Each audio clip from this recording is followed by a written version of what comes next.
third episode of Tet Talks. I'm Lusanda, a consultant at Tetrad IT, and today I'm glad to be joined by Yann Assouline, the B2B Commerce Executive for Israel, Africa, and the Mediterranean. Thank you very much, Yann. Thank you, Lusanda.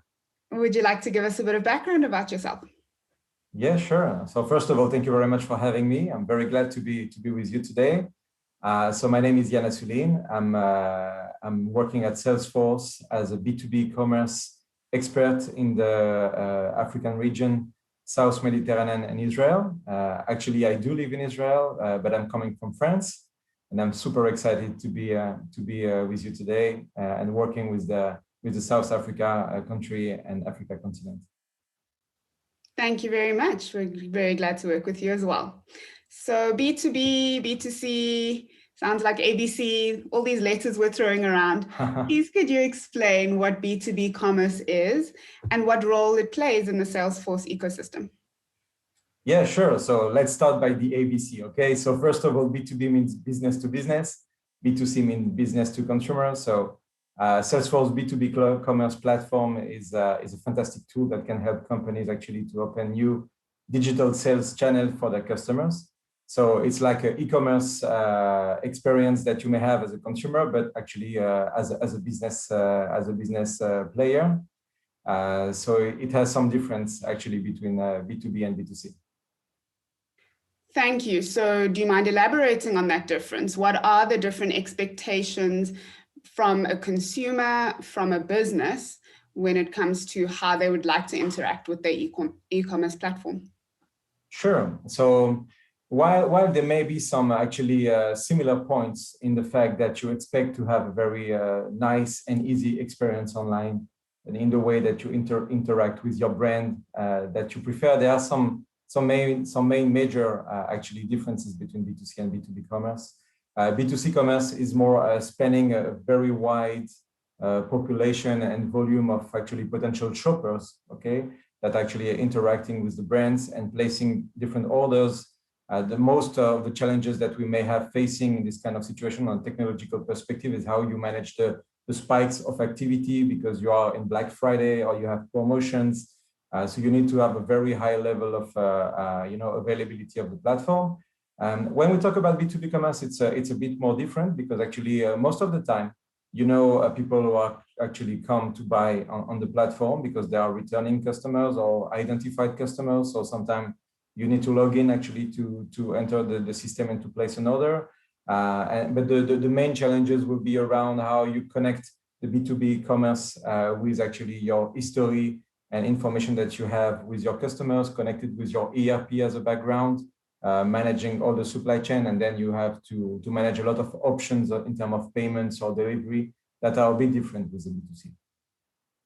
Excellent, thank you. One thing that's really stood out for me in terms of understanding B2B is the uniqueness that you try to drive to make sure that each buyer who interacts with the system feels like it's a unique experience for them. Whereas if they were to connect with a different platform, for example, it might be quite generic. And I know that Salesforce's B2B platform tries to make it very unique for the customer. So that's just one way I know that creativity can be involved. But other than that, how can one be creative in a generally traditional marketplace? I mean, with B2C, like you said, there's a lot more competition, so there may be a lot more creativity. In terms of B2B, how do we stay creative? So that's a very good point. I think the main point that we need to think about is that it's not so much about creativity. It's about relevancy of your offer and the way that you engage with your customers. Okay, so your customers are expecting to be, as you said, recognized, identified. You want to ease to do business with your customers. So basically, what you expect is that you have a connected platform and a connected commerce experience that is connected with any other touch point that you may have in the company. So the main innovation that we are bringing at Salesforce is to make sure that the B2B commerce experience is fully connected with the customer 360-degree picture that you want to create actually in the relationship that you have with your customer. And that's this is actually where we see the most difference. Okay, and so we want to offer a full connected experience where your customer is identified in the company at any time from anywhere. And this is actually that sound a little bit innovative, actually, because you cannot do that so easy out of the box with every solution on the market. So that's why we are very proud at Salesforce to have the possibility to offer one platform to do everything.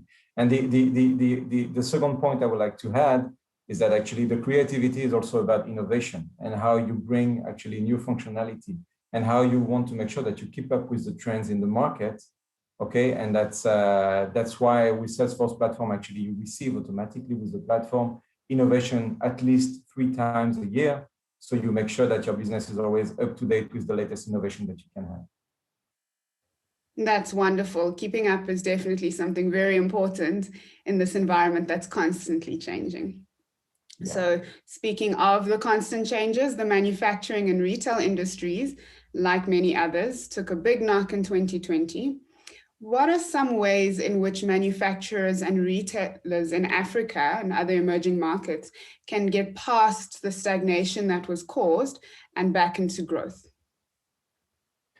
So manufacturing company and consumer good company, they may have the same kind of history. They were mainly focused around the product, actually. They were producing and distributing. So they were very, the main challenges they were facing basically were about actually producing and distributing those products and making sure that the supply was meeting and matching the demand, okay? So it was more about pushing actually for product on the market. And so far those companies were very product centric, let's say. The shift that we can see and has been accelerated with the COVID situation for sure is now we need to shift to a more customer centric approach and not a product centric approach. And that changed everything. It's a modification about the DNA of the company and the way people think. So they should not just thinking about how they can push their product on the market, but actually how they can listen to the customers and actually adapt their offer to actually what the customer are expecting. So if you think about a manufacturing company, that's exactly the thing. How a manufacturing company can differentiate itself with the competition. Okay, they are producing a product. You can always have somebody that can produce a product that match more or less your product. And then what happened? How do you differentiate yourself? With the price, and it's the war on the margin. So that's not, that's not the way. And so the only way for you actually to compete and to make sure that you are identified on the market is actually to offer the best service and to have the best connection with your customer. That's why being customer-centric is definitely a key point. And this is the same thing for a consumer good company. Okay, a consumer good company, well, they do have another layer of complexity about it because they are actually B2B company, but they are B2B2C because also they need to create the connection as a brand to the final consumer because they want to make sure that those people, they connect with the brand and they will be loyal to the brand. So again, it's being customer-centric. It's about being consumer-centric with those guys. That's why we see so many direct-to-consumer initiatives. So companies like Coca-Cola, for example, are launching direct-to-consumer where you can actually order your preferred Coca-Cola and be delivered directly at home. But why they do that? It's not because of the revenue, because actually it will never have a huge impact on the revenue for them, but it's more about connecting the brand with the final consumer. It's about getting data about the behaviors of those consumers and then using those data and personalize the next message that you will have with them. That's the main challenge that we see. I really appreciate that point because I feel even for myself as a consumer in this time, I want to feel that my problems are being understood because as consumers, we're also going through a lot at the moment. And therefore that I'm being catered for in the way that I'm being sold to. So I appreciate that point about the focus on the customer. Excellent. So what are some of the most interesting success stories that you have observed with companies implementing B2B commerce?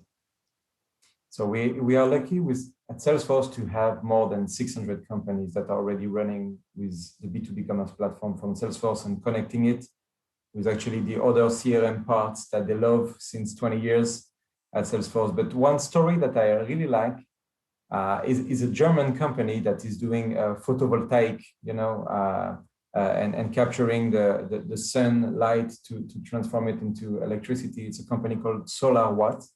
It's based in Germany. It's very eco-friendly the way to produce this energy, and this company was a leader in their market, okay, and in some countries in Europe. But what was interesting is actually the business challenges they were facing. So this company was actually trying to build and strengthen the brand awareness, and they wanted to open new markets. Okay, so it sounds very natural, but at the end, the reality is that you have limited resources to do so, and you need to improve the way that actually you create the relationship with your new and potential new customers. So one solution for them was actually to open a new sales digital channel using B2B Commerce platform from Salesforce to actually bring a capacity for their customers to engage in a new way with SolarWatt and actually place orders directly online. And it had a lot of impact. So first of all, the project, the challenges of the project was actually connecting with the ERP, which is a big German company, also very famous in the market. And the idea is how you want to have a process that is seamless between the order processing, getting into the ERP, how also you can actually increase the productivity of the sales team, because actually there were limited resources focusing on a few amount of customers, but how can you free some time from them to actually target new customers and spend and do some more cross-sales, upsell, bringing more valuable conversation and more services to their customers, okay? And also they had a lot of manual processes, so we needed to actually automatize this. So the result was implementing Salesforce B2B Commerce at SolarWatt. Is in 6 months the system was up and running, and they opened new 8 countries, okay, where they actually offer their product on those markets. It allowed actually their sales team to regain some time, and because actually they had less manual entry to do with the orders, so they had more time to actually develop new business. And this is how SolarWatt actually see now 50% of all the orders they have that have been shifting to online ordering. So you can imagine the impact for this company. I think it's an amazing story, because actually it's typical of how the B2B commerce can actually support companies to reshift the time productivity of the people, increase the revenue because you are offering new services and you are supporting the whole sales process. Wonderful. And what a fantastic business model they have in the first place. That's incredible. Yeah, for sure. So I'm glad that you mentioned one of the value adds of B2B commerce as well, really taking away the manual tasks, things that are repetitive, and allowing people to be able to focus on innovating and focus on improving that customer experience. I really appreciate that you mentioned that. Thank you very much. You're welcome. So I'm going to tap into your imagination. Beyond 2020 and 2021, what excites you most about the future? What great things do you see coming in terms of the emerging markets, such as Africa? Well, as a tech lover, as an innovation lover, I'm actually very excited. In time of crisis, you need to focus on what is positive about it, okay? And actually, definitely, it's because of the crisis that people are changing. You need to go out of your comfort zone, and you need to question yourself on how actually you want to act and how tomorrow will look like. And so we're glad at Salesforce to be able to see that what was visionary at a time where everything we wanted at Salesforce to become digital now is become a must-have. Okay, so you don't have the choice. So acceleration in digital transformation for all those companies and what's happening is a fantastic way to actually offer technology as something that will, increase the resiliency of the market in the future. Okay, so how can technology and how can digital can support companies that were struggling to actually transform themselves and actually get prepared for the future that is cannot be more uncertain than what we are today. So actually, this is very exciting on a personal level because we have the feeling, and I have the feeling that we have an impact. Okay, and everything that we do now actually have an impact on people's life. Okay, because we have an impact on the business, so indirectly we have an impact on people's life, and we are helping them to go back to growth, to transform, and to be ready for the future. Thank you for sharing that. And we definitely have seen and heard in one of our previous TED Talks as well about work.com and the incredible work that Salesforce is doing in order to help people out of this slump. So thank you for sharing that. Speaking of the obstacles that people face, not only during COVID, but in general, in the emerging markets, such as some of the areas that you deal with, there are challenges in terms of infrastructure, whether it's data, whether it's power. So in those areas in which you are responsible, to what extent does the technological infrastructure, or lack thereof in some cases, affect your goals and visions, and how do you work around this? Well, I think that's true. I mean, not every market have the same maturity in terms of technology or access to innovation and digital. Okay, one of the historical vision of Salesforce was about democratizing the access to technology to everyone. That was the vision of being a public cloud company. Actually, everybody has access to the same functionality and the same capacity. So that's a start, actually, because it's definitely part of the DNA of Salesforce. We are a value-driven company at Salesforce. The number one value that we have at Salesforce is trust, and meaning that actually companies are putting their own data in our structure in the Salesforce platform, and they trust Salesforce to take care of those data and making sure that they are available anytime, from anywhere. And we are glad for that, and we are thankful for that for our customers to have this trust.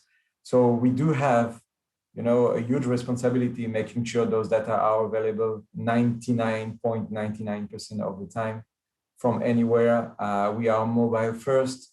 So I'm conscious that in South Africa, we may have some challenges about availability of the system, availability, accessing those data. That's why it's even more relevant for us to actually make sure that the system is always available to any time that suits you, okay?